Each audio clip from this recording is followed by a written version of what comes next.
And thank you to all of our colleagues for joining us today for the hearing, and of course, our witnesses.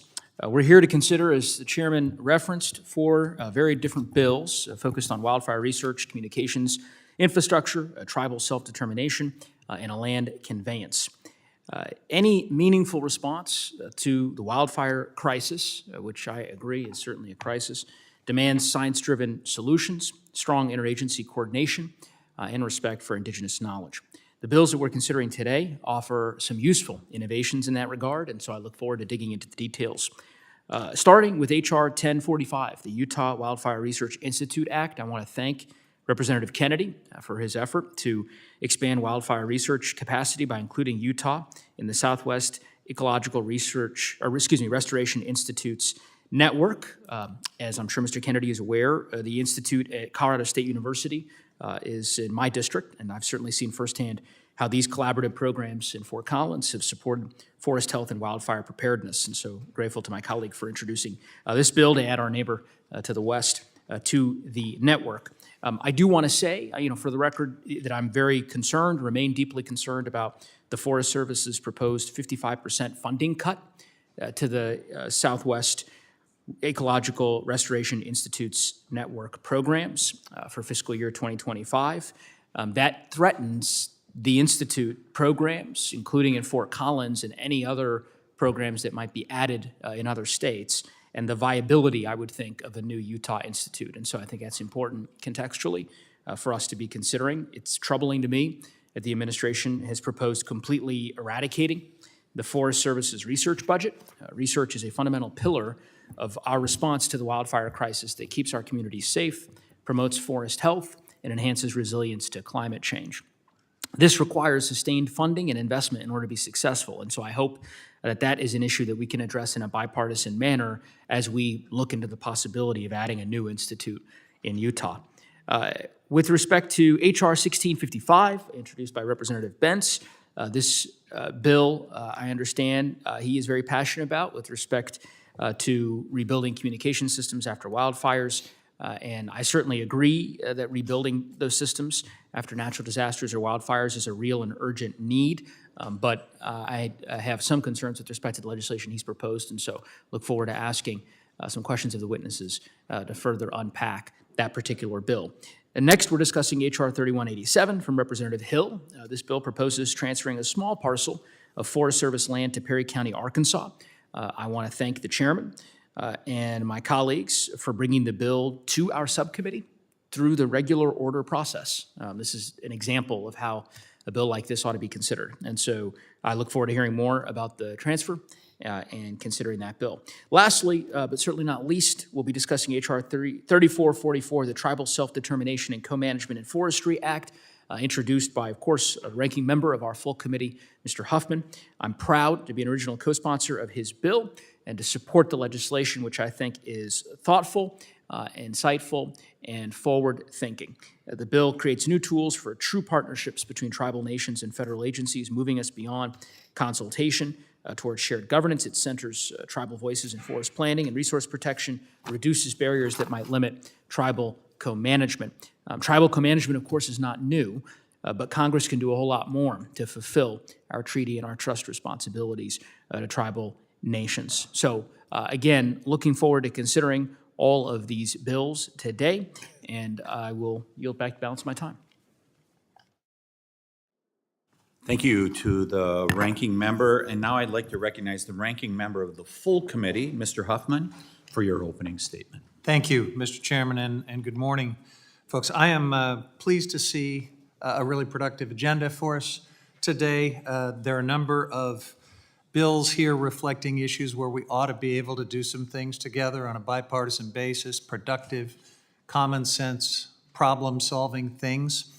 Some of these are easier than others, but it's a good productive agenda. And Mr. Chair, I just want to say, as we continue to try to advance work like this in this committee, we have to also talk about the disconnect going on right now, because we can say that we care about wildfire research, which I think we all do. We can express a desire to get communications back up online after wildfires and natural disasters. We can talk about these, rather routine land transfer issues that come up from time to time. Those are important too. I've had bills that do that. And certainly, we can and we need to work together on tribal co-management, but all of those things are a lot harder to do when you are slashing budgets in a reckless way and hollowing out this agency and dismantling its ability to do all of the things that I just mentioned and that these bills all represent. And unfortunately, there has just been too much silence across the aisle in the face of some blatant disregarding of the law and total chaos from these budget cuts and these actions of DOGE, including at the Forest Service, where funds for everything from hazardous fuel management to research on wildfire risk to recreation, all of it was halted earlier last year, and the agency is still reeling from that disruption. Now, I'm relieved to see that some of the funds are starting to be unfrozen. Some of it is starting to move again.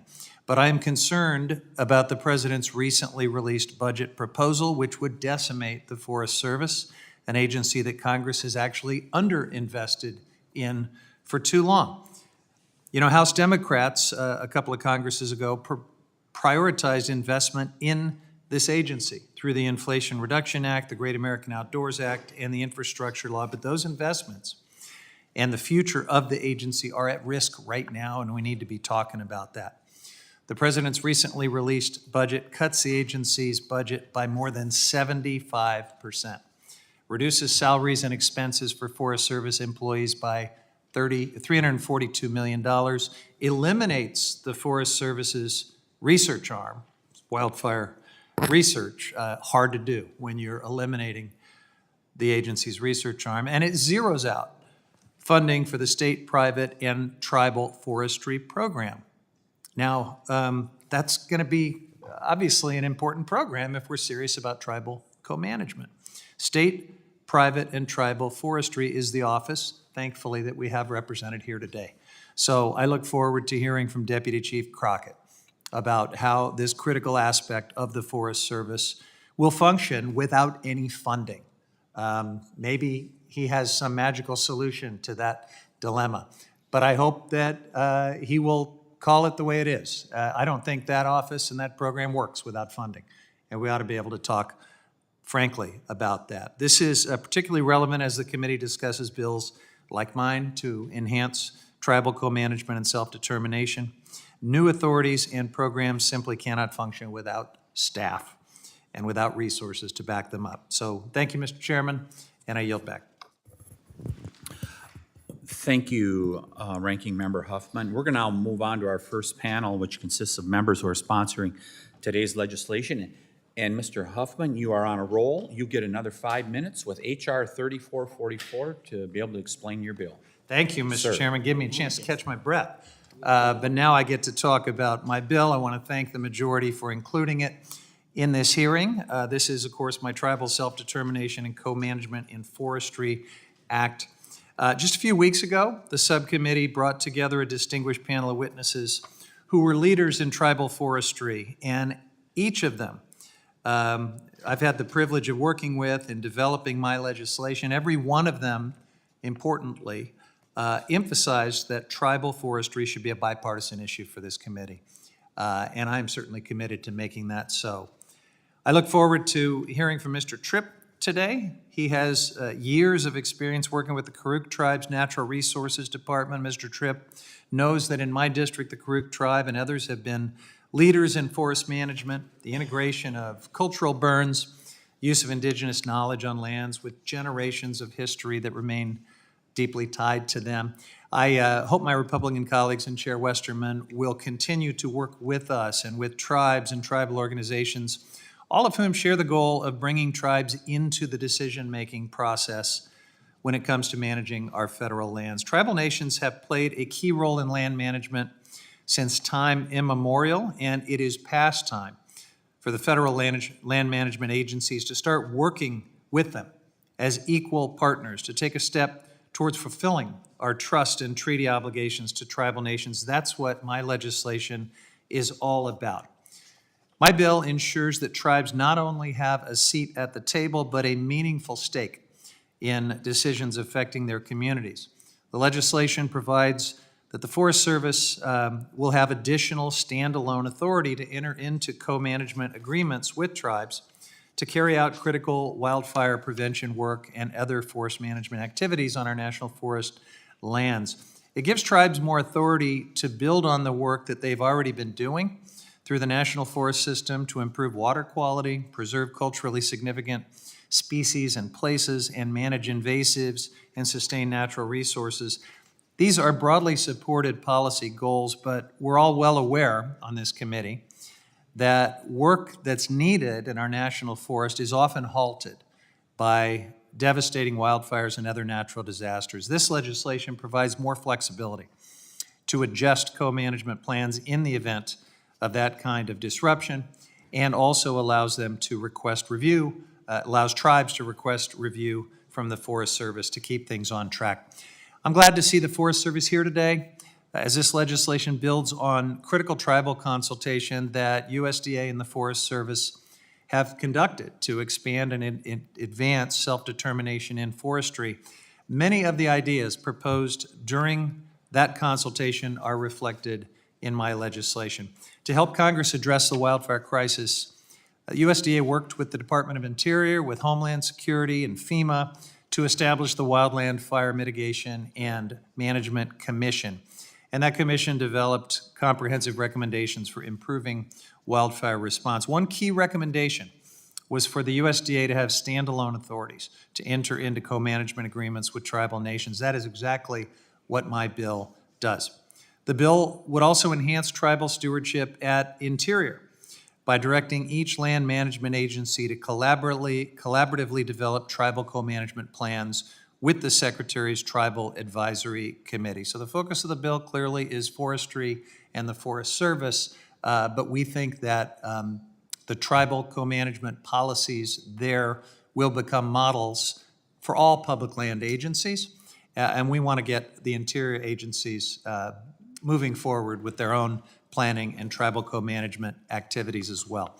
All Department of Interior employees would be involved in developing or implementing tribal co-management plans. They would also be required to receive culturally appropriate training, including education on the trust relationship between the federal government and tribal nations. So I hope my colleagues share our commitment to delivering for tribes and their forestry goals. I urge them to work with us on this legislation to ensure that the administration's actions do not irreparably harm Indian country.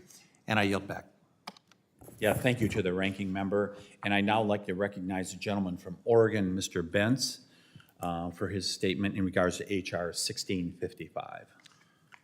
Thank you, Mr. Chairman, ranking member, and members of the committee. Thank you for the opportunity to present my bill, HR 1655, the Wildfire Communication Resiliency Act. This legislation was crafted as a direct response to the devastating wildfire seasons we've seen in the West and in Oregon in particular.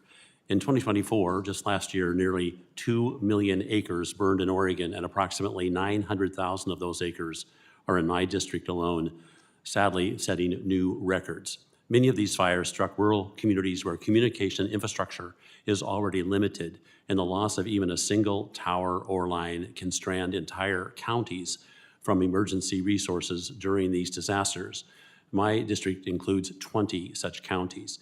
In too many cases, the process of rebuilding or upgrading communication systems has been delayed, not due to technical difficulty, but because of bureaucratic rules and regulations.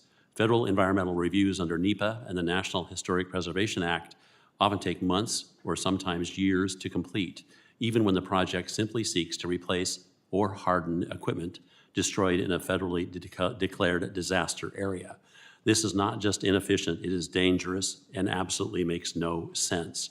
HR 1655 provides a targeted exemption from these reviews for communication infrastructure projects located within the footprint of a declared wildfire disaster. It applies only to facilities that are replacing damaged structures or upgrading systems for greater fire resilience. This bill is not about circumventing environmental protection. It is about enabling our communities to recover and prepare without unnecessary and duplicative hurdles that cost time, money, and in some cases, lives. This bill represents a common sense approach to a disaster recovery, which is grounded in the reality that our communities are facing growing threats from increasingly severe wildfires. In times of emergency, people need reliable, necessary, and essential communication networks that are up and operational to coordinate rescue efforts, receive emergency alerts, and maintain contact with loved ones. Bureaucratic permitting delays and lengthy environmental assessments should not hinder this urgent and necessary restoration process. Thank you. I look forward to your questions, and I yield back. Thank you, Representative Bentz. I now recognize Representative Kennedy for 5 minutes on H.R. 1045. Thank you, Mr. Chair, and to the ranking member, Nagoose, as well as my fellow committee members. I'm grateful to be here to present my bill, which is a simple bill. As an oversight to the 2004 Southwest Forest Health and Wildfire Prevention Act, Utah was not included in the four corner states that Arizona, New Mexico, and Colorado were included in the opportunity to have a Southwest Ecological Restoration Institute, or SWRI Institute, and this bill amends that act with inclusion of Utah as a state that has one of these institutes. And I'm actually pleased to report that in 2024, the state legislature actually authorized the formation of an institute housed at Utah State University and also provided startup funding already for that institute. And my witness later on, Dr. Yoakum, will testify to the fact that the state of Utah is ready to stand up that institute. Utah has a unique geographic boundary that reflects important interests as to fire prevention, and this Southwest Ecological Restoration Institute will provide the research that would allow us to prevent these devastating wildfires that plague not only the West generally, but Utah specifically. We're looking forward to collaborate with partners to improve forest management and wildfire prevention efforts, and there is a long history of successful and innovative resource management and planning programs in Utah that add value to wildfire prevention and restoration efforts across the West. So, Mr. Chair, thank you for allowing this bill to be heard in this committee, and I look forward to the support of not only my friends on one side of the aisle, but bipartisan-wise. Wildfires are not a partisan issue, and I'm grateful for the opportunity to sponsor this problem-solving legislation that can help us move forward. Thank you, Mr. Chair, and with that, I yield back. Yeah, thank you, Representative Kennedy. We're going to move on to our second panel now. Let me remind the witness that under committee rules, you must limit oral statement to 5 minutes, but your entire statement will appear in the hearing record. To begin your testimony, please press the on button. We use timing lights. When you begin, the light will turn green. At the end of 5 minutes, the light will turn red. We'll ask you to complete your statement. You're a veteran at this. I'd now like to introduce Mr. John Crockett, Deputy Chief of State, Private, and Tribal Forestry at the United States Forest Service. Deputy Chief Crockett, welcome, and you are recognized for 5 minutes.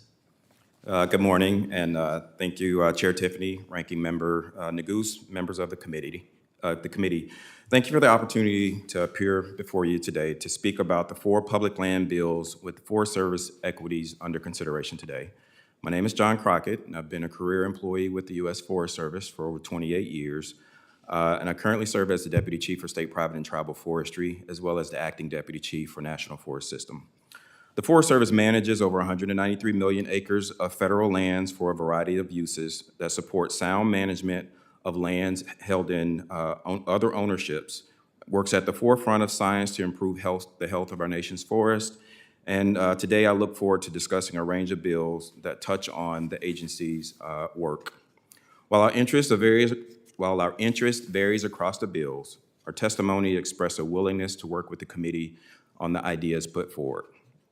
H.R. 3187 requires the Secretary of Agriculture to convey a small parcel of Forest Service land on the Ouachita National Forest to Perry County, Arkansas.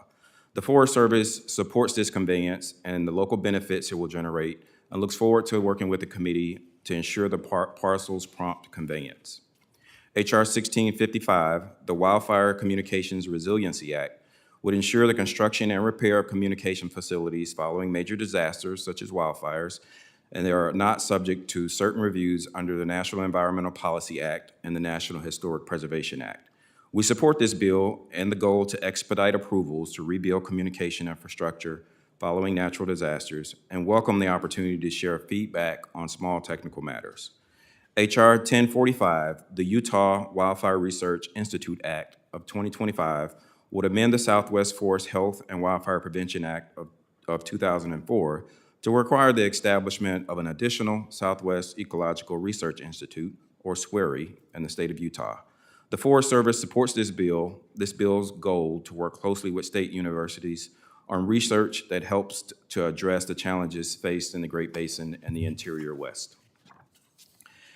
H.R. 3444, the Tribal Self-Determination and Co-Management in Forestry Act of 2025, would authorize the Secretary of Agriculture to enter into agreements with Indian Self-Determination and Education Assistance Act Title I contracts with Indian tribes, tribal organizations, to perform certain activities, services, or functions, including management decisions on National Forest System lands that are historically, culturally, or geographically relevant to tribes. The Forest Service supports shared stewardship with tribal nations where overlapping interests with the National Forest System lands exist, including work to reduce wildfire risk, restore landscapes following natural disasters, and preserve cultural heritage. We also strongly support the bill's proposed extension of the Federal Tort Claims Act to tribal employees carrying out activities under these contracts or agreements. However, there are components of the bill we hope to discuss further with the committee. First, we respectfully note that Title I of the Indian Self-Determination and Education Assistance Act applies to programs that are operated for tribes at the Bureau of Indian Affairs and Indian Health Services. The statutes are not a funding vehicle. Rather, it transfers the administration of the qualifying programs that are operated to the benefit of the tribe from the federal agency to the tribe. Since the Forest Service does not provide direct services to tribe, we hope to discuss the compatibility of this statute with the agency's work. Second, we hope to work with the committee to further understand what is meant by the term management decisions in order to ensure the language meets congressional intent. And lastly, we hope to further discuss the potential of this bill's positioning the Forest Service as the arbiter of competing interests with tribes within the same landscape, a role that could be difficult for the agency to fulfill. This concludes my testimony, and thank you for the opportunity to share the Forest Service views, and I look forward to answering any questions. Thank you, Deputy Chief Crockett. I'm now going to recognize members for 5 minutes of questioning, and we will start with the gentleman from Minnesota, Mr. Stauber. Thank you very much, Chairman Tiffany. Deputy Chief Crockett, thank you for joining us today. Can you expand upon the challenges the Forest Service faces in conducting proper forest management after a wildfire or another disaster?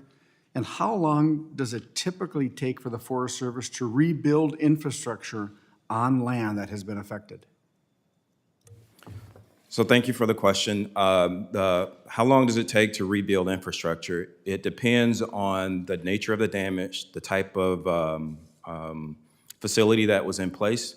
So I'll give you a general bookmark of time frame. So roughly within, on the minimum side, a couple of months if everything, if it's pretty simple and everything works out with it. On the other side of that bookend would be anywhere. Deputy Chief Crockett, when you say everything works out, define works out. Sure.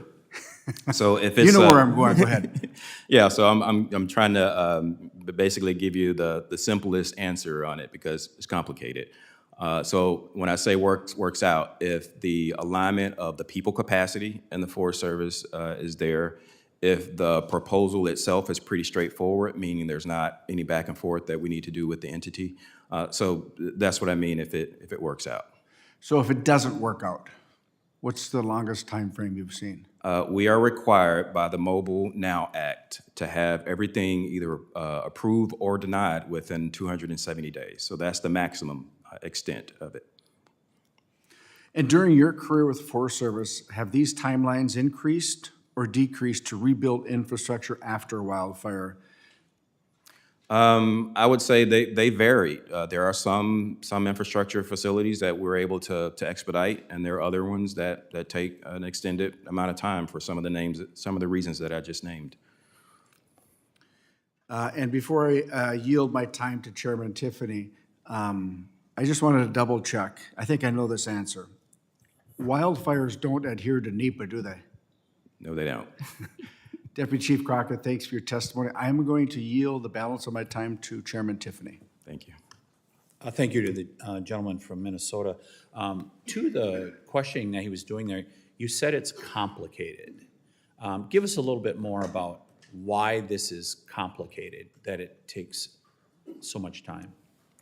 Yeah, so the complicating factors is depending on what level of staffing we have on hand to be able to accept the proposal and run it through our review process. So the people side of it, the complexity of the actual proposal itself, like I said earlier, if it's pretty straightforward, should be able to move forward without any delays. But if there are unforeseen matters that either the proposal didn't plan for, then that could adjust the timeframes. How could Congress help uncomplicate it? I think what you named around, because in your opening statement, you mentioned that the analysis has been done already if a communication site is in place. And so why duplicate that effort of having to do the additional analysis? As long as a check of to make sure there's not a change condition with it, I think the proposal that you put in place will help expedite the decision-making process. More generally speaking, not just on this specific proposal by, I think we're referring to Representative Bentz, how can we generally uncomplicate, how could Congress help uncomplicate your work? So I would say timelines are definitely helpful, and if obviously it's our goal to expedite anything that comes in. But if we had timelines that we had to adhere to, that would be helpful. Obviously, having the right resources of staff capacity and funding. So in other words, tightening timelines might be a good thing? Sure. That's all the questions I have. Representative Stauber, do you have any? I'll yield back to you. It's your time if you have any further follow-up. No, I think that if you had a structure on Forest Service land that you had to rebuild, same structure, same footprint, would you have to do a NEPA review? We would do what I would say a proficiency check on it to make sure that there are not any change conditions from when that facility was originally put in place to now. So that's what I would name. So no changes, no NEPA review, No changes, no additional analysis. right? Like a categorical exclusion?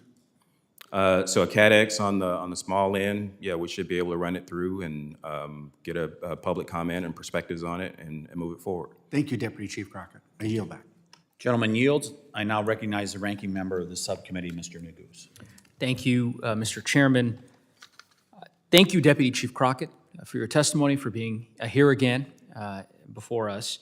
And I want to preface my comments and my questions with a statement, which is to say that I'm very grateful for your service to the agency and to our country, and hope you consider my questions in that light, because I know you are a career official and doing your part to serve within the Forest Service, but as you can probably imagine, many of us here on the dais who have deep concerns about the political leadership of the Department of Interior and the Forest Service and the Department of Agriculture.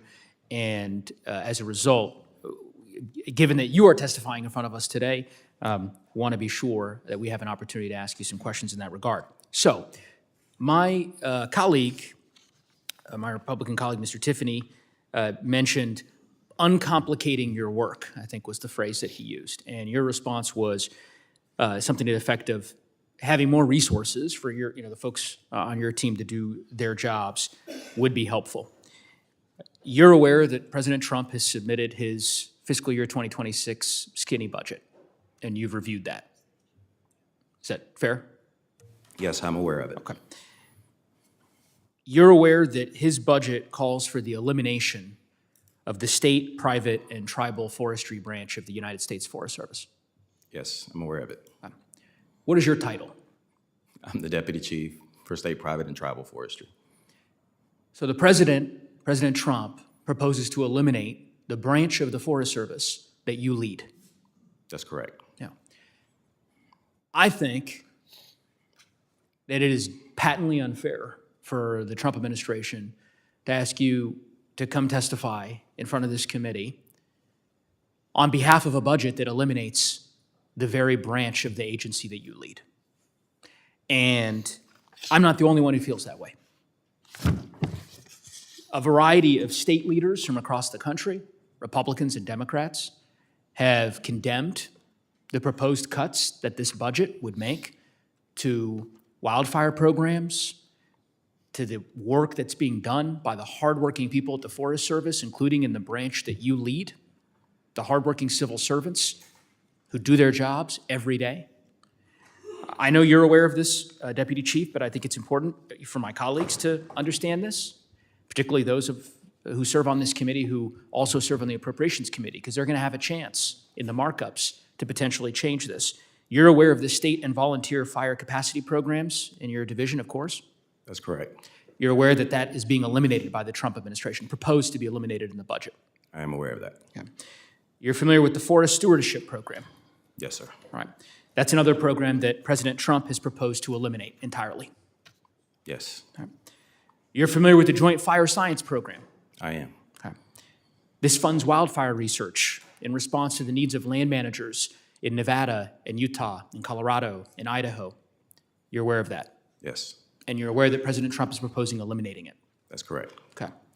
So, Mr. Chairman, one way to uncomplicate the deputy chief's job may be to ask President Trump not to propose eliminating the sub-agency that he leads and all of the various fire programs that I just mentioned, the impacts of which, by the way, will be most pronounced in the states that are represented by the members on this committee, including my own, in Colorado.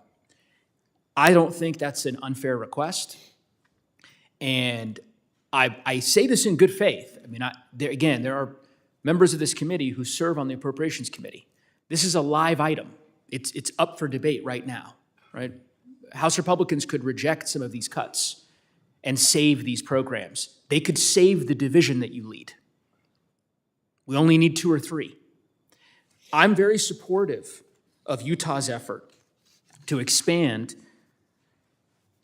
the SWERIES programs, the institutes that exist in Fort Collins, and to add Utah to it. But Deputy Chief, you've said in your testimony here, the fiscal year 2026 budget does not include resources to provide financial assistance to these institutes, right? That's correct. So I'm trying to understand, my colleagues from Utah are proposing to add an institute while simultaneously this Congress is going to defund all of the institutes. And I guess what I would just ask of Mr. Kennedy, because again, I'm very supportive, and I would just ask for your partnership. Let's get your legislation across the finish line, but let's also make sure that your institute and that Colorado's institute and Arizona's, that they're funded. Otherwise, what is the point of adding new institutes if we're going to defund them? That's my request, I should say. And I yield back. Thank you for this chairman's indulgence. The gentleman yields. I now would like to recognize Ms. Malloy for her 5 minutes of questioning. Thank you, Mr. Chairman.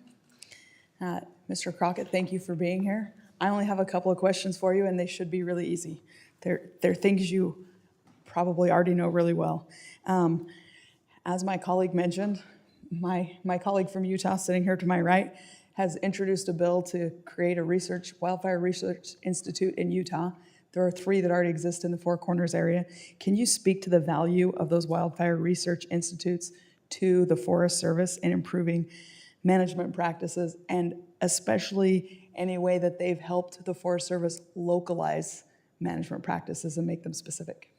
Yes, so thank you for the question. And yes, we do value our relationships with the existing SWERIES, and know that the Utah SWERIE would provide a benefit from the research perspective, particularly around collaboration and helping our land managers upstream of the fire risk do the analysis that's needed to determine how to mitigate that fire risk. And that happens at the local level within the existing SWERIES, and I would assume that same level of collaboration would happen with the Utah SWERIE.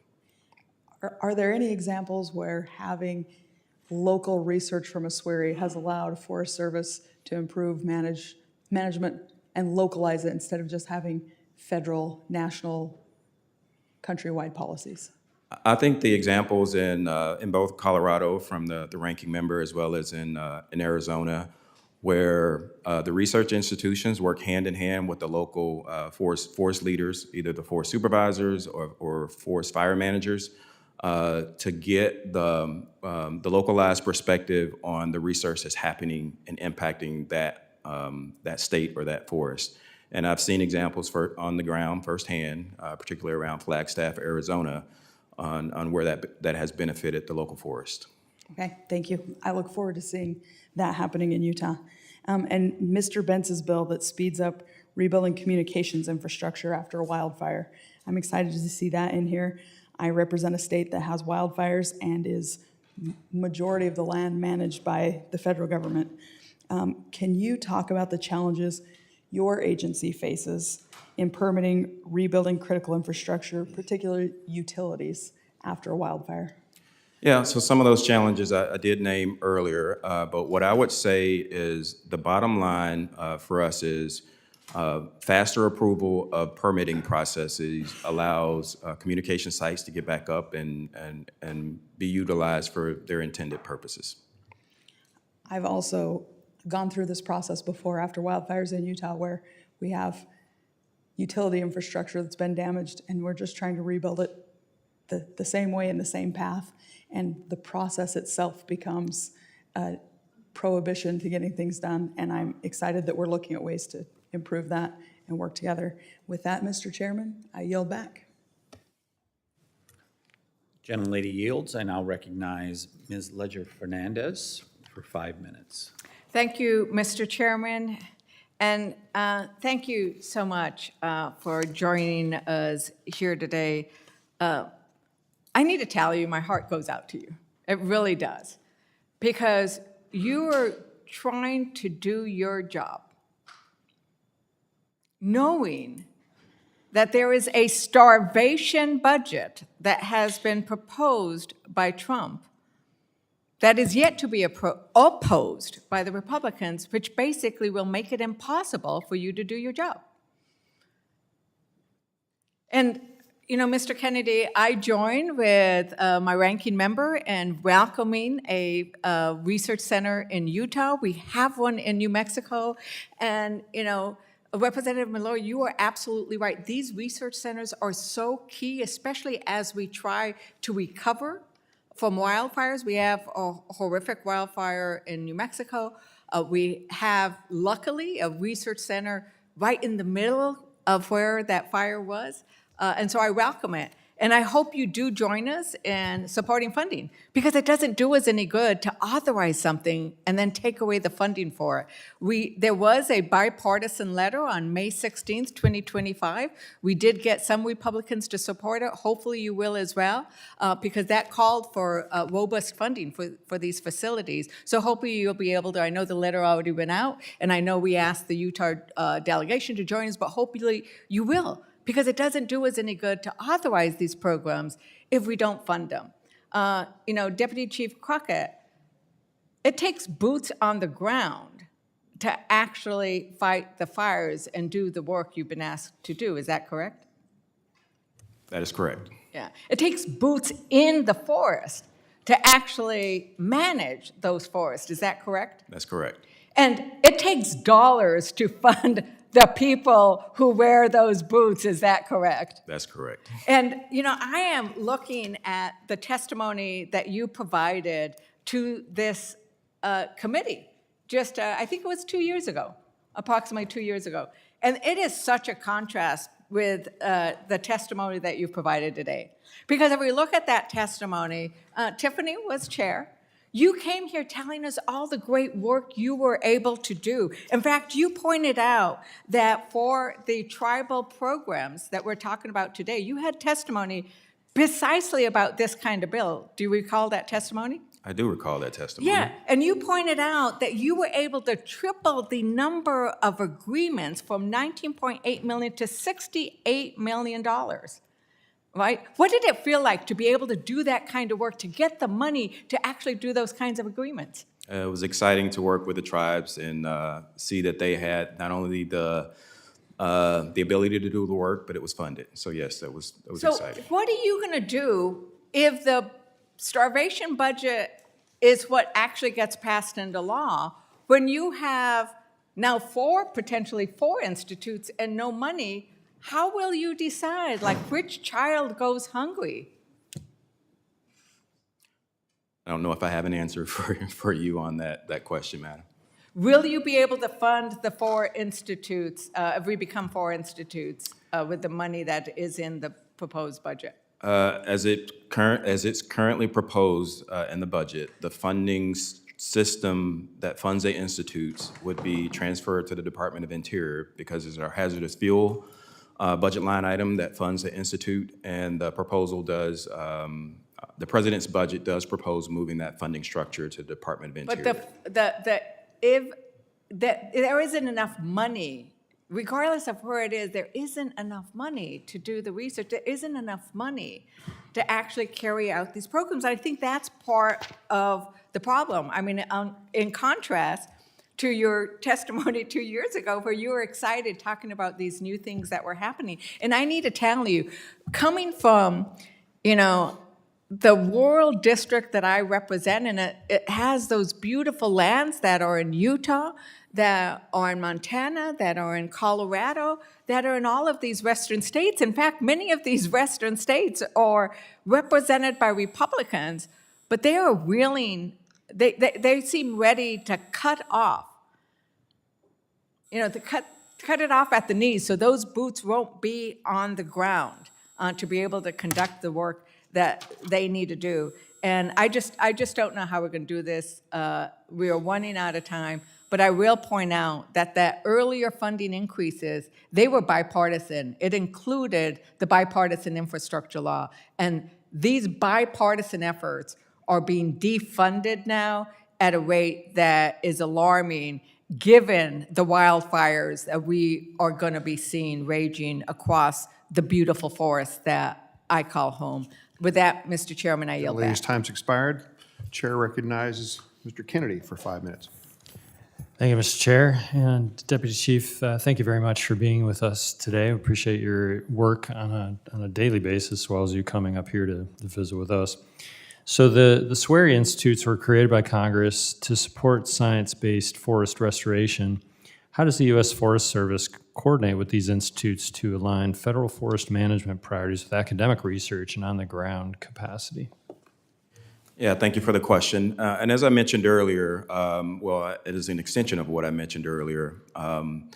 Research institutions are an extension of our ability to do work within the Forest Service. So obviously we have a research wing within the agency, but the universities provide an extended perspective around wildfire research, one that we find valuable to the local resource.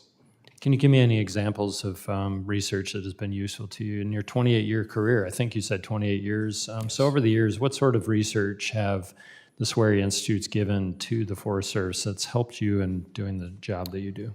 Yeah, so the SWAREs and the one in Arizona that I mentioned earlier, particularly around ponderosa pine, a species that's fire dependent, they've provided research to help us better understand what management activities would look like to help reduce risk and severity from the ponderosa pine ecosystem. And you did mention, I think earlier, that permitting reform is an important part of something that would help. Do the institutes help with policy formulation that would actually help us in Washington, D.C., help you do your job?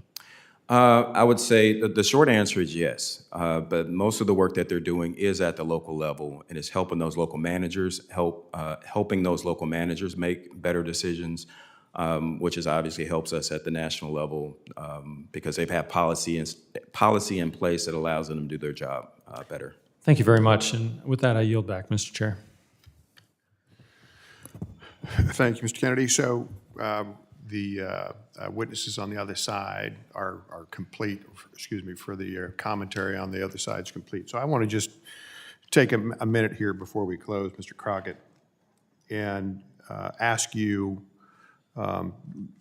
first of all, thank you for your testimony. And after this exchange, what goes through your mind that we missed that needs to be brought up? I'll focus on the solution side, but what have we missed? What do you recommend? Last minute airtime.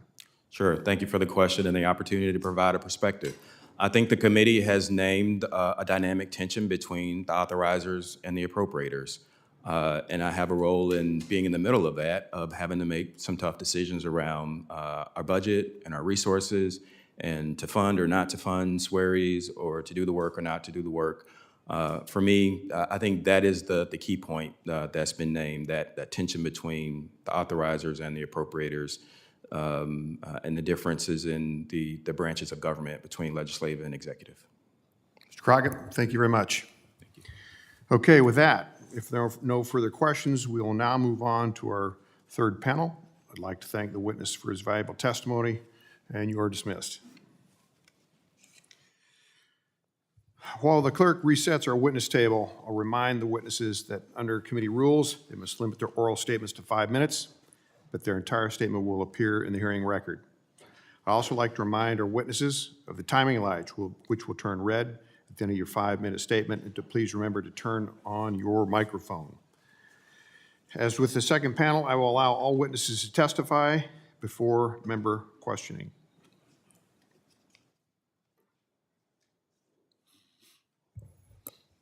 Okay, first I'd like to introduce the Honorable Larry Blackman, Judge of Perry County, Arkansas. Judge Blackman, you are recognized for 5 minutes. Mr. Chairman, Ranking Member Negoose, and members of the subcommittee, thank you for the opportunity to testify today. I appreciate the chance to speak in support of my congressman representing French Hills legislation, H.R. 3187, to require the Secretary of Agriculture to convey a parcel of property of the Forest Service in Perry County, Arkansas, and for other purposes. Perry County is a small rural county located in central Arkansas with approximately 10,000 residents. Perry County is the fourth smallest county in Arkansas and the third by total land area. Roughly 16% of the residents in Perry County live in poverty. The county is 77% forested, resulting in limited economic opportunities. As a result, we have limited budget to invest in our community, which means we must find ways to maximize the value of every dollar. For years, Perry County has sought to purchase the U.S. Forestry Service property located at 1069 Fort Fush Avenue in Perryville, Arkansas. Unfortunately, we've been unsuccessful in this effort. As mentioned earlier, Perry County has limited resources and a high poverty rate. And the Forestry Service building and the small county has been unable to purchase it outright. Trying to purchase the U.S. Forestry Service building has been a lengthy process. After Perry County requested an appraisal, the U.S. Forestry Service took over a year to complete the assessment of the building. During that year's time frame, the U.S. Forestry Service had a new roof installed. Unfortunately, the roof soon began leaking due to faulty insulation by the contractor. Once Perry County received the appraisal value, we were no longer able to afford to purchase the building and make the necessary repairs to make it usable. The necessary improvements for the U.S. Forestry Service will include installing a new roof, repairing all the exterior wood facing that has been damaged by the leaking roof. The water damage from the leaking roof includes ceiling damage on the interior of the building, repairs to the trusses, and most of the flooring will need to be replaced. While the U.S. Forest Service building will require repairs and updates, the county does have funding to make the necessary substantial repairs from the water damage. However, Perry County cannot make these improvements and purchase the building outright. Once Perry County restores the U.S. Forestry Service building, it will support key programs. Specifically, the building will house local organizations currently struggling with limited space and inadequate resources, which restrain them from serving the community effectively. If Perry County is able to acquire the Forestry Service building, we can move the County Extension Office, Conservation Office, and 4-H into the building.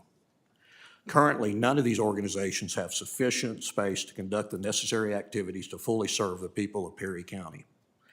In addition, these organizations do not have access to meeting rooms or kitchen facilities for cooking classes, which include classes about healthy eating habits. One of the most significant benefits to Perry County is that the 4-H would have a permanent home. Currently, 4-H is forced to meet wherever they can find a suitable location. Local support for Perry County acquiring this building is strong, which include but is not limited to the City of Perryville Mayor John Rowland, the Perry County Chamber of Commerce, Perry County Fair Association, State Representative Mary Bentley, and State Senator Terry Rice. In conclusion, H.R. 3187 will help Perry County create lasting benefits for our community. H.R. 3187 will enable numerous organizations to serve Perry County in a greater capacity than they currently can due to a lack of office space, meeting rooms, and storage areas for equipment that they need to assist the citizens of Perry County. Mr. Chairman, that concludes my testimony. I would be happy to answer any questions you or the other members may have. Thank you, Judge Blackman. I now recognize the gentleman from Utah, Mr. Kennedy, for 1 minute to introduce our next witness. Thank you, Mr. Chair Pro Tem. I'm grateful to be here to talk more about my Utah Wildfire Research Institute Act of 2025 and to introduce Dr. Yoakum, who is the director of the Utah Forest Restoration Institute and an associate professor in the Wildland Resources Department at Utah State University. Dr. Yoakum has contributed to numerous peer-reviewed journal articles on wildfire and forest management and has been invited across Utah and the country as well as the world to give presentations on her work. As a subject matter expert, she currently serves on the board of the Southern Rockies Fire Science Network, a committee member of the Association for Fire Ecology Education Committee, and an advisory committee member for the Great Basin Fire Science Exchange. I thank Dr. Yoakum for joining us here today, and I look forward to your testimony later. Thank you, Mr. Chair. I yield back. Thank you, Mr. Kennedy. I now recognize Ms. Larissa Yoakum, Director of the Utah Forest Restoration Institute. Ms. Yoakum, you have 5 minutes. Thank you for the opportunity to be here. I'm Larissa Yoakum, the Director of the Utah Forest Restoration Institute and an Associate Professor of Forest Fire Ecology and Management at Utah State University. I am excited about the opportunity to discuss the Utah Wildfire Research Institute Act of 2025 bill introduced by Representative Kennedy with a companion bill S457 introduced by Senator Lee. This bill would amend the Southwest Forest Health and Wildfire Prevention Act of 2004 to require the establishment of an additional Southwest Ecological Restoration Institute under the act in the state of Utah. Currently, 3 institutes exist in Arizona, New Mexico, and Colorado. Fire plays an essential role in keeping diverse western forests healthy and has wide-ranging benefits. For example, aspen trees thrive after fire, and wildlife often seek out recently burned areas. However, early settlers viewed fire as a destructive force that resulted in the waste of valuable timber. For decades, forest managers were remarkably successful in preventing and suppressing fire, while communities expanded into fire-prone areas. About 25 years ago, large and destructive megafires started to become a regular occurrence. At present, we are experiencing more destructive fire, spending more resources on fighting fire, and dealing with other cascading effects, such as fire-induced damage to water supplies and rising homeowner insurance costs. Everyone is looking for answers. How can we better manage our forests, keep communities safe, and reduce the risks for millions of Americans who depend on forests for services such as timber, clean air, recreation, hunting, grazing, and water supply? In 2004, Congress created the Southwest Ecological Restoration Institutes, or SWRI, to serve as the critical connector of science and practice to restore forest health and reduce the risk of catastrophic wildfire. Hosted at universities to stay on the cutting edge of research, the SWRI works side by side with managers, policymakers, and communities to ensure that locally relevant science and technology reaches the people who need it most. The SWRI have worked for 20 years to demonstrate that adaptive and active management is an effective tool for improving outcomes. Although there is still plenty of work to do, we have learned a great deal in the last 2 decades about how to reduce fuels through mechanical thinning of trees and prescribed fire, as well as develop science-based fire response strategies that are safer and more effective. We have learned more about how to engage residents to garner support for active forest management. We have learned about how to support collaboration across boundaries so that important fire prevention work does not get hung up in the courts. We have learned about how to manage areas that have recently burned, to restore vegetation and prevent erosion into waterways. Much of this learning has been developed and applied on the ground under the leadership of the SWRI through their place-based monitoring and timely and nimble production of actionable ecological and social science. The work of the SWRI is so distinct and impactful that Utah wants a SWRI of their own. In 2024, the Utah State Legislature authorized the formation of an institute housed at Utah State University, provided startup funding, and named it the Utah Forest Restoration Institute. I was named the director in January of this year. Initial responses in Utah to the formation of the institute have been universally positive, from partners including the state of Utah, the U.S. Department of Agriculture Forest Service, the Department of Interior Bureau of Land Management, tribal representatives, nonprofits, and policymakers. Everyone acknowledges that we have a fire problem, and we need focused attention on solutions. Utah's mix of forests and woodlands are unique. We will have different fire patterns from our neighboring states, and our solutions will need to be unique too. Frankly, we are behind many of our neighbors in determining which management tools work best for Utah's forests and woodlands, and how to engage residents and decision makers. Establishing a SWRI in Utah is critical to help us get ahead of the curve before it is too late. The benefits of establishing a SWRI in Utah include healthier forests, safer communities, a stronger workforce, and a more informed public. We have been collaborating closely with the other SWRI to ensure that we are additive and complementary to the SWRI program and will enhance their work across the Intermountain West. Federal designation of a SWRI in Utah will need to be followed by sufficient appropriations for the new Utah Institute and sustained appropriations for the existing SWRI. Sustained federal funding allows the SWRI to reliably and swiftly respond to the substantial and increasing need for science-based solutions for reducing the risk of catastrophic wildfire and sustaining the health and vitality of our forests in the Intermountain West, in alignment with the broader intent of the Southwest Forest Health and Wildfire Prevention Act of 2004. Thank you for the opportunity to address the subcommittee. I would be happy to answer any questions you might have. Thank you, Ms. Yoakum. I now recognize Mr. Bill Tripp, Director of Natural Resources and Environmental Policy for the Karuk Tribe, Department of Natural Resources. Mr. Tripp, welcome back. You have 5 minutes. Hayuki, my name is Bill Tripp, and I'm the Director of Natural Resources and Environmental Policy for the Karuk Tribe, located along the Klamath River in far northern California. 98% of Karuk Aboriginal territory is co-located with National Forest System lands. I have been working in the field of natural resources and environmental policy for 32 years. I offer this testimony in my capacity as the Karuk Tribal Delegate to the Intertribal Timber Council, and more specifically, my role as Chair of the ITC Fire Subcommittee. I have been asked to speak to the Tribal Self-Determination and Co-Management and Forestry Act. As with any such topic, there is nuance to be addressed and a duty of care to be observed to avoid harm, such as a potential diminishment of tribal sovereignty or perceived extinguishment of any reserved, retained, or other tribal rights. Given this, I will convey why it is so important that we get this right. I've been using fire for traditional and cultural purposes since I was 4 years old. My great-grandmother gave me a task, and when I solved the inherent problems and accomplished it as instructed, she agreed to tell me our stories of creation. These stories speak to our relationship to the natural world and our responsibility to do the things inherent to Karuk culture. One of these things is our world renewal ceremonies on Ophel Mountain.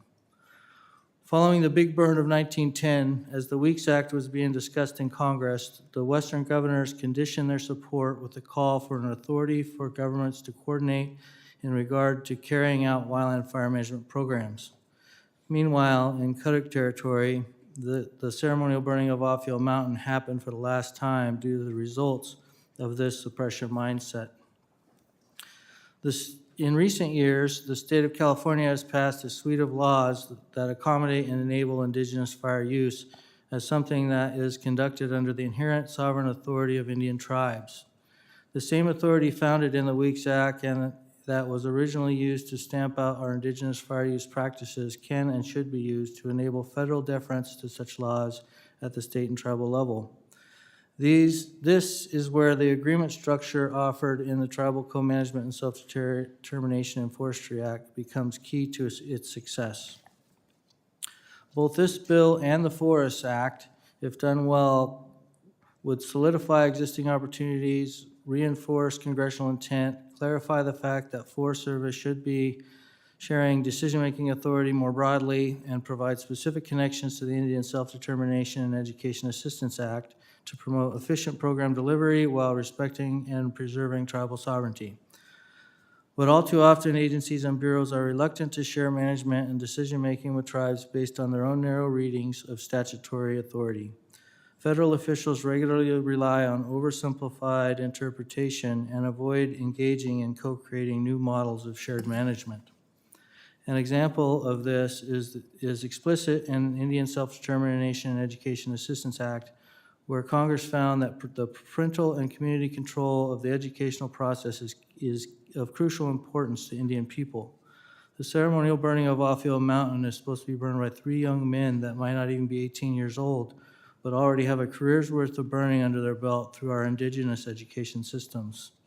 The federal agencies demand, however, that the National Wildfire Coordinating Group training standards are followed before a person can burn. It is critical that legislation does not extinguish unceded rights of Indian people and acknowledge tribal sovereign authority over inherent tribal activities. Some tribes are interested in taking over implementation of federal programs, services, functions, and activities. Other tribes are most interested in the exercise of their indigenous knowledge, practices, and belief systems without burdensome process. We at the Kuduk tribe are pursuing the combination of the two. In closing, I thank you all for inviting me to testify here today. I look forward to working to help ensure this dialogue progresses in an appropriate way that fosters bipartisan support and enables proactive stewardship that truly moves the needle in addressing the wildfire crisis. Yotwa, thank you. Thank you, Mr. Tripp. I now recognize Mr. Greg Andreas, General Manager at Ponderosa. Mr. Andreas, you are recognized for 5 minutes. Chairman Tiffany, Ranking Member Neguse, Vice Chairman Kennedy, and members of the subcommittee, I thank you for the opportunity to testify today. I am Greg Andreas, General Manager at Ponderosa Telephone in California. I have over 30 years of executive leadership and operational expertise across large multinational corporations and rural telecom providers.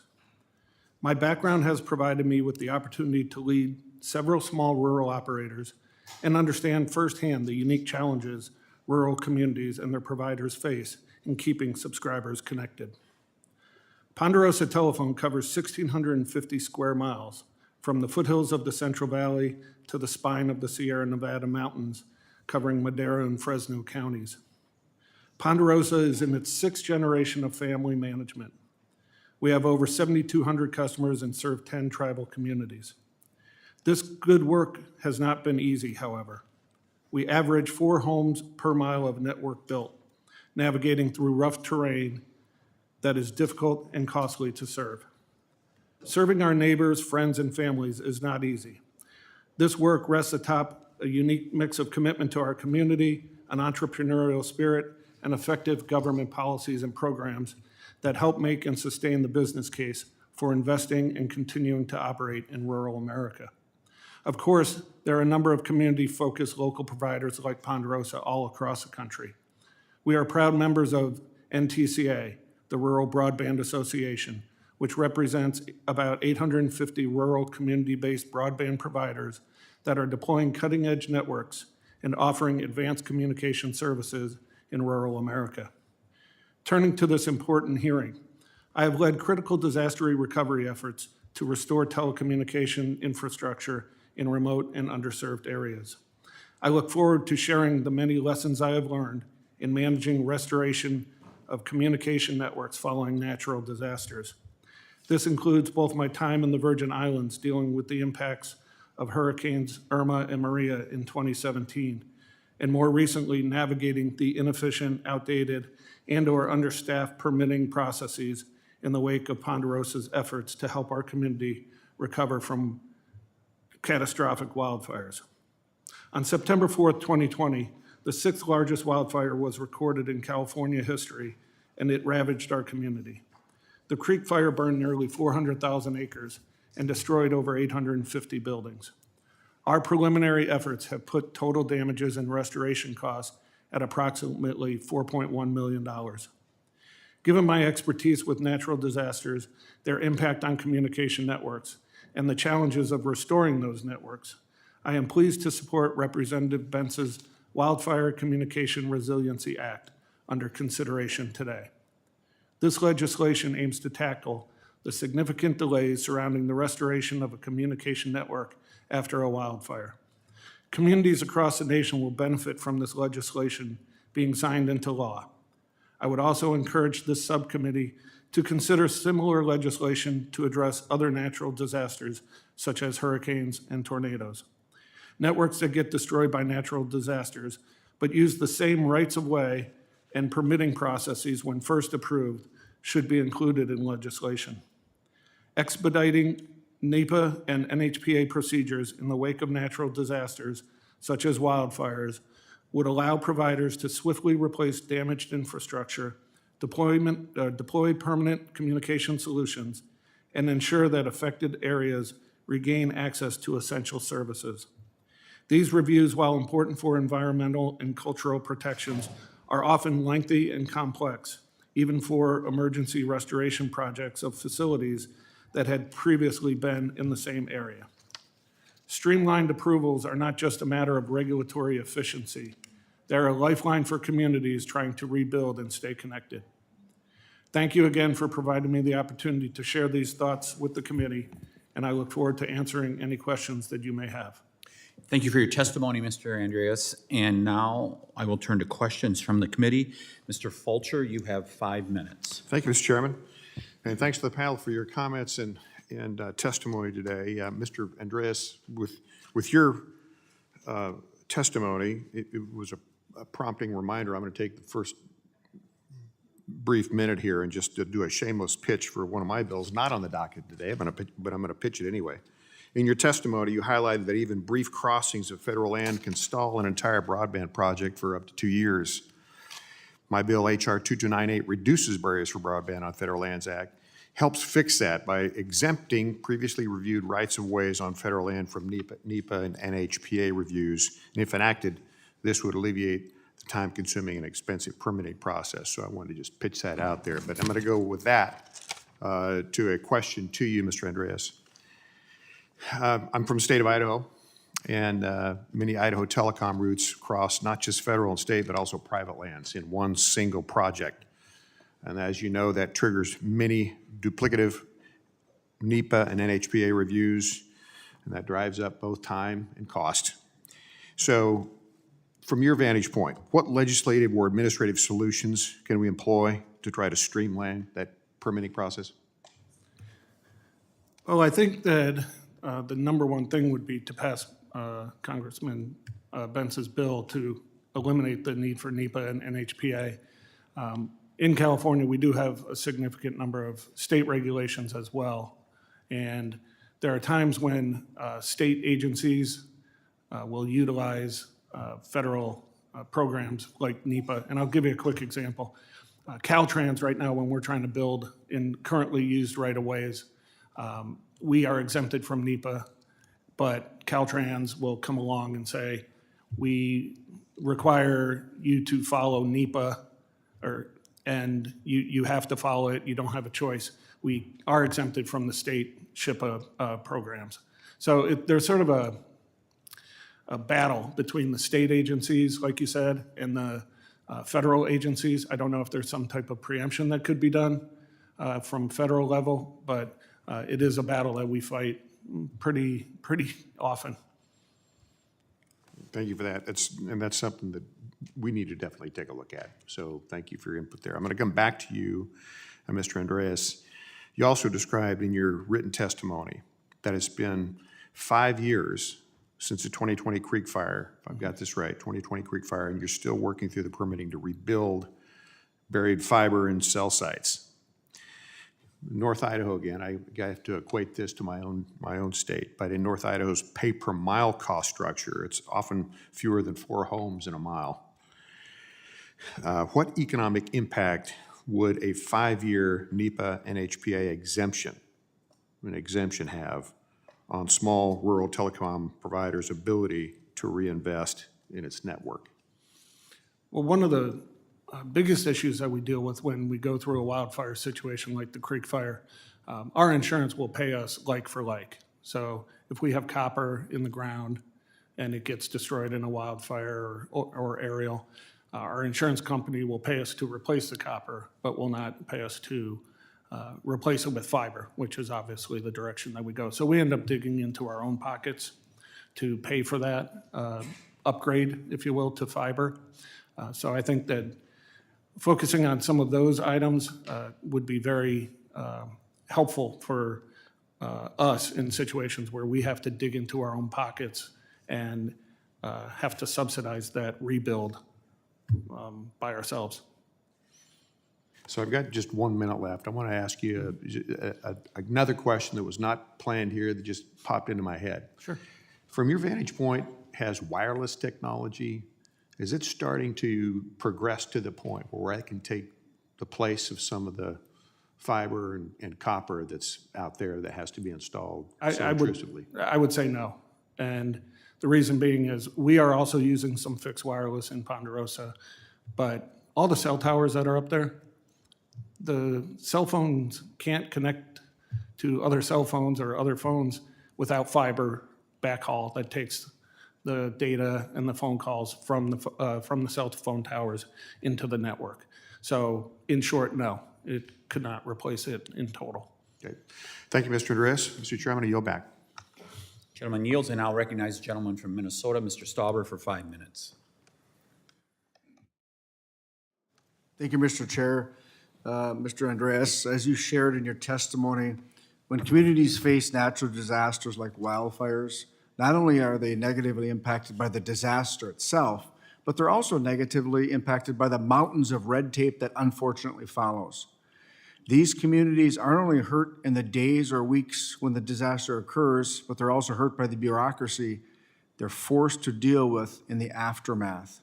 Could you please expand upon the long-term impacts of the rebuilding process, and how do these delays in rebuilding impact these communities? I'll just use an example from the Creek Fire. We have areas within the wildfire area that haven't even begun to rebuild yet.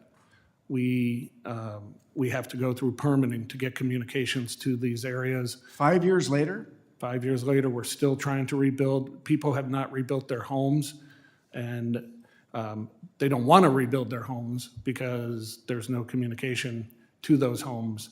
There's power that hasn't been laid down to these homes up in the higher parts of the Sierra Nevada. You were saying something about NEPA, and I interrupted you. Finish up.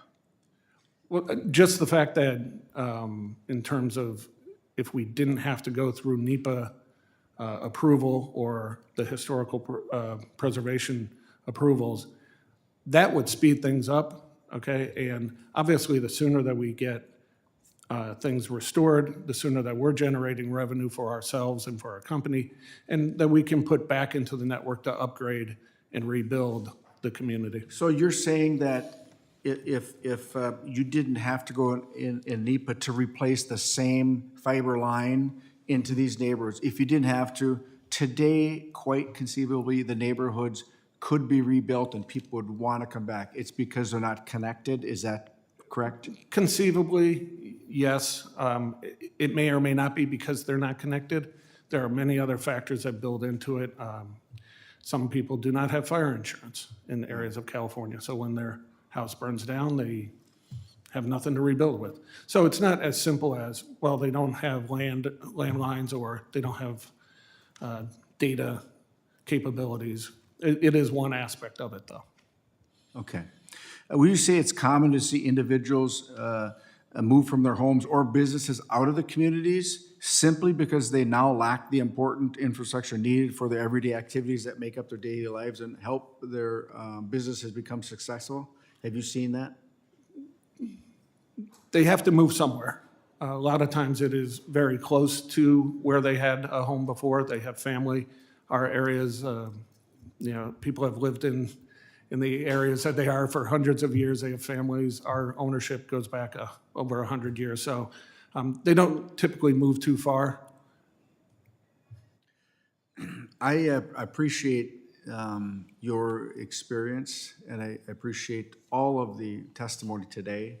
I think it's really important that after a natural disaster, that we are able to rebuild in a timely fashion without the redundancy and the red tape that's stopping our communities to get back on their feet. And with the remainder of my time, I'm going to yield to Chairman Tiffany for 1 minute and 20 seconds. Yeah, thank you. I'd like to follow up on what Mr. Stauber was asking here, Mr. Andreas. Sum up what you think are a few changes that should be made in federal policy that could make your life easier, could allow you to expand to a greater extent your business. What are those things that you would like to see changed? Are you asking from an overall federal policy standpoint? Yeah. In telecommunications? Well, one of the first issues that we deal with is Universal Service Fund, as I'm sure everybody here is aware of. Universal Service Fund goes away. It puts rural telephone companies like ours with 7,200 subscribers in a very difficult situation. Federal obligations, requirements, reporting requirements, things like that, put a lot of stress on a small company like ours. Is that reporting requirement that has to do with the Securities and Exchange Commission?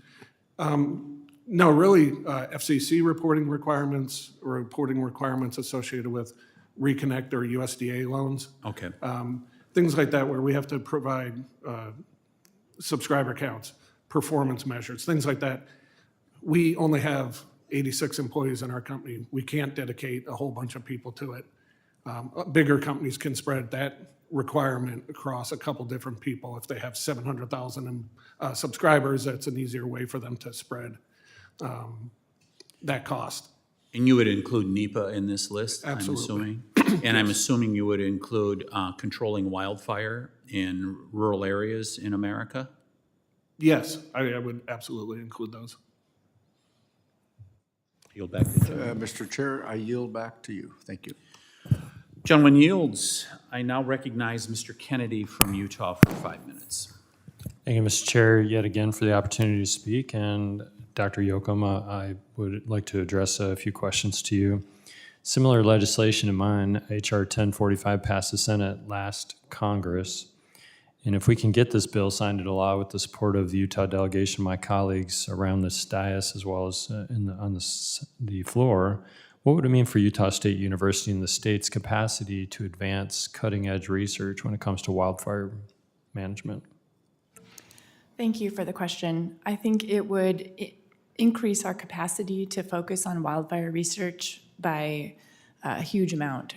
There are very few people overall working in Utah on wildfire research. And so having an institute dedicated specifically to that, as well as to practical management solutions, I think would be really impactful for Utah. As I mentioned, there's a little bit of a gap in Utah in terms of understanding exactly which management actions work in which forests and why.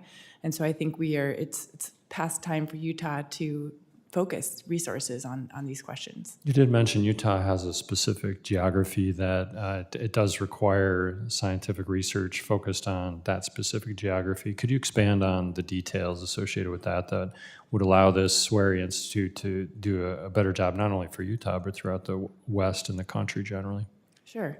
Yeah, a lot of what we know comes from dry ponderosa pine-based forests. We have a lot of information about how to reduce wildfire risk in those types of forests. Utah has a unique mix. We don't have very much ponderosa pine. We have pinyon juniper woodlands, for example, that a lot of people live near, as well as mixed conifer forests with a little bit of ponderosa, but other tree types. And there's a lot of questions still just on the ecological side about what role fire plays in those forests and exactly how we could use management activities to reduce fire risk in the most efficient and effective way. Thank you very much.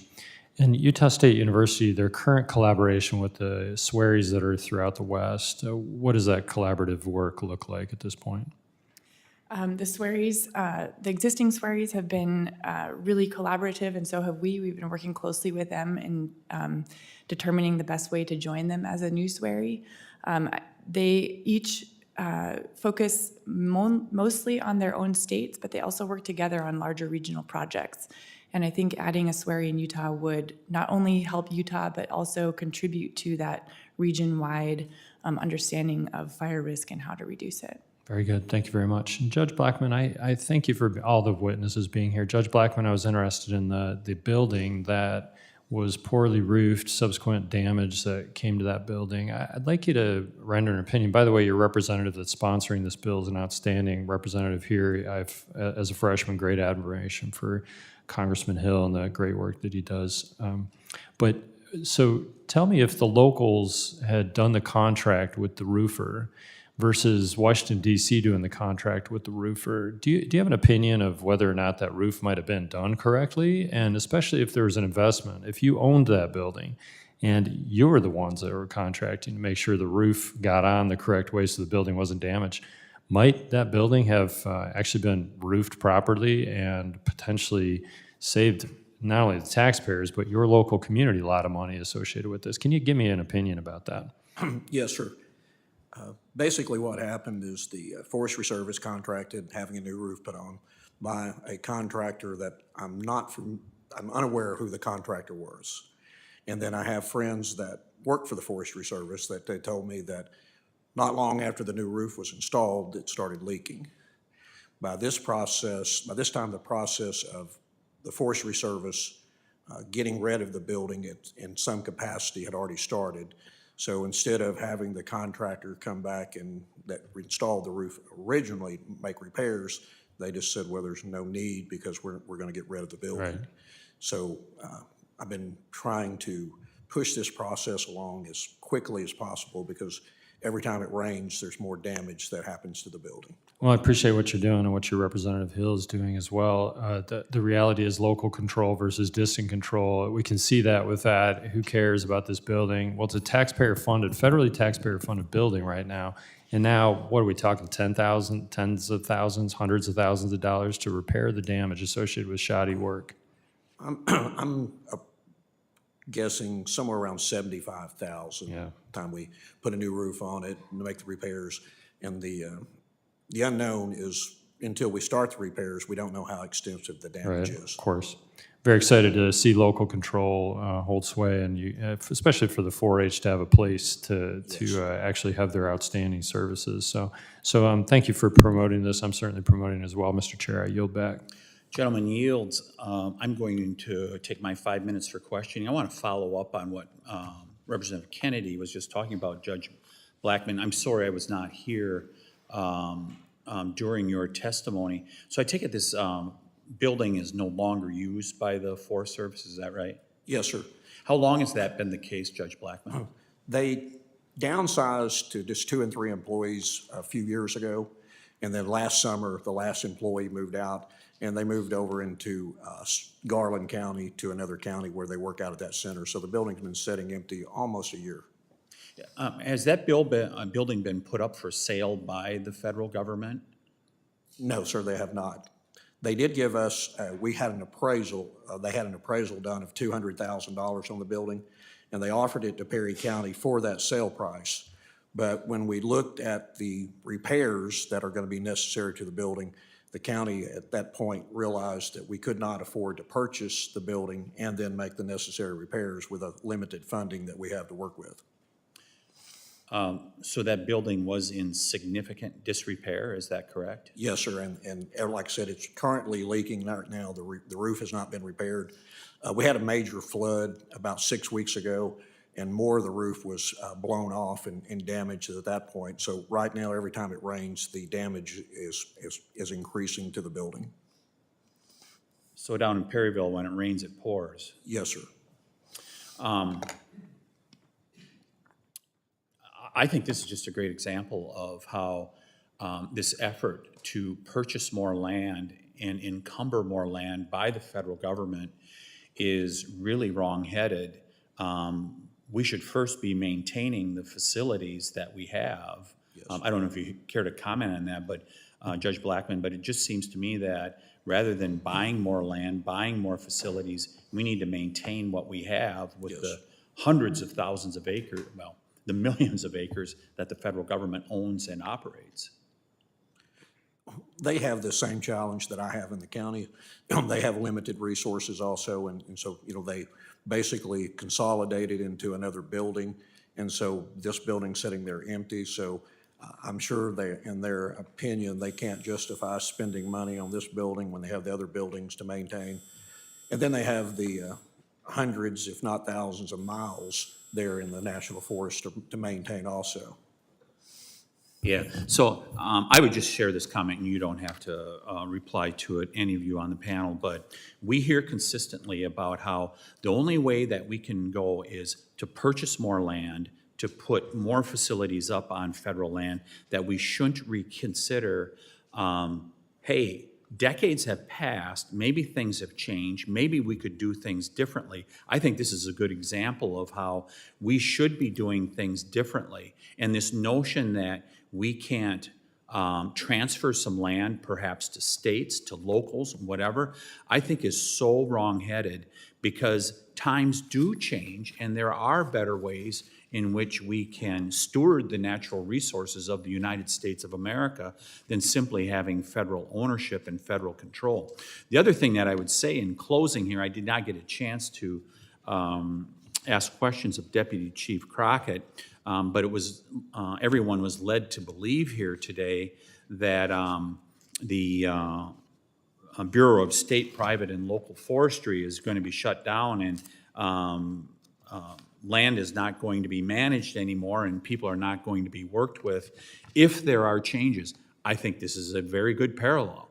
This does, because the current administration wants to make some changes in how we structure an agency, doesn't mean that the work isn't going to be done. And if we are going to do an effective job here as the Natural Resources Committee and the federal government in managing our natural resources, in particular in the West, and if we're going to end wildfire, or at least have it in much greater control, there's a few things that need to happen. One, we need to hire more foresters within the Forest Service. I remember talking to my friends in northern Wisconsin years ago who said, we have enough ologists, they referred to them as ologists. We need more foresters that are going to mark trees and manage our forest land. Second of all, we need to expedite NEPA, as we saw in regards to the telecom issue. Including things like broader and bigger categorical exclusions. We need to do those things if we're going to manage properly. And the final thing is we need to bring industry back. And we see it with the whole tariffs discussion and all the rest. We have to bring industry back to America, and we need to build mills. I think about those the gentleman from California when I was out to Yosemite a few years ago, and they talked about what? A couple hundred mills have shut down over the last 3 or 4 decades in the wood-consuming mills out in the Sierras. There is no wonder that we have a wildfire problem when you do not have the infrastructure, in particular the mills that can take that wood and turn it into 2x4s and lots of other good stuff that we can rebuild America with. It is time that we make changes to how we do our natural resource management here in America in order to build things, employ people in building those things, and making sure that the permitting processes are not so onerous that we can no longer build things. Because if we turn those things around by having better permitting processes, by building the infrastructure here in America, we will restore American greatness and make things in America once again. And I can't wait for that day to come. And I sure hope the Natural Resources Committee is one of the linchpins in making that happen here at the federal level. With that, I want to thank all of you for attending today. And as so often is the case, you folks come from the western states and you have a long ways to travel. We appreciate it more than you know that you would take the time out of your day and week to come here and provide your testimony. Members of the subcommittee may have some additional questions for you, and we will ask that you respond to those in writing. Under Committee Rule 3, members of the subcommittee must submit questions to the subcommittee clerk by 5 p.m. on Friday, June 13th, 2025. The hearing record will be held open for 10 business days for your responses. If there is no further business, without objection, the Subcommittee on Federal Lands stands adjourned.